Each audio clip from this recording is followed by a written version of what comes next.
வேலூரில் பிறந்தநாள் பார்ட்டிக்கு வரமறுத்த நண்பனை குடிபோதையில் இருந்த நண்பர்கள் கத்தியால் சரமாரியாக வெட்டிவிட்டு தப்பித்துச் சென்ற சம்பவம் பெரும் பரபரப்பை ஏற்படுத்தியுள்ளது.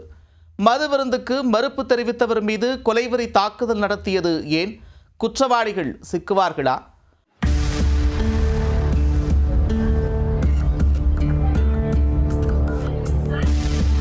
வேலூர் மாவட்டம் காட்பாடி பகுதியைச் சேர்ந்தவர் 35 வயதான தீபக். இவர் வேலூர் மாவட்ட ஆட்சியர் அலுவலகம் எதிரில் பொதுமக்களுக்கு கோரிக்கை மனுக்களை எழுதி கொடுக்கும் பணியை செய்து வருகிறார்.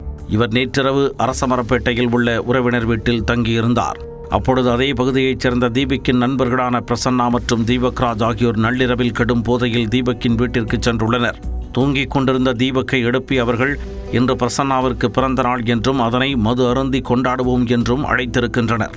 ஆனால் தீபக்கோ தன்னால் வர முடியாது என்றும் வீட்டில் திட்டுவார்கள் என்றும் கூறி மறுப்பு தெரிவித்திருக்கிறார். இதனால் நண்பர்கள் இருவருக்கும் ஆத்திரம் உச்சந்தலைக்கு ஏறியிருக்கிறது.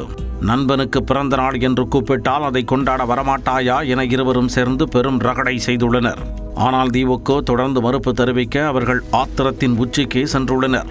உடனே மறைத்து வைத்திருந்த கத்தியை உருவி அவர்கள் தீபக்கை சரமாரியாக வெட்டியிருக்கின்றனர். பலத்த வெட்டுக்காயமடைந்த தீபக் அலறி துடித்தபடி சரிந்து விழுந்துள்ளார். சத்தம் கேட்டு அக்கம்பக்கத்தினர் ஓடிவர அதற்குள் இருவரும் தப்பிச் சென்று விட்டனர். இரத்த வெள்ளத்தில் விழுந்து கிடந்த தீபக்கை மீட்டு அடுக்கம்பாறை அரசு மருத்துவக் கல்லூரி மருத்துவமனையில் அனுமதித்தனர். மருத்துவமனையில் தீபக்கிற்கு தீவிர சிகிச்சை அளிக்கப்பட்டு வருகிறது. இதுகுறித்து போலீசார் வழக்கு பதிவு செய்து விசாரணை மேற்கொண்டு வருகின்றனர். போதை நண்பர்கள் பிறந்தநாள் பார்ட்டிக்கு வரமறுத்த நண்பனை சரமாரியாக வெட்டிய சம்பவம் அப்பகுதியில் பெரும் பரபரப்பை ஏற்படுத்தியுள்ளது.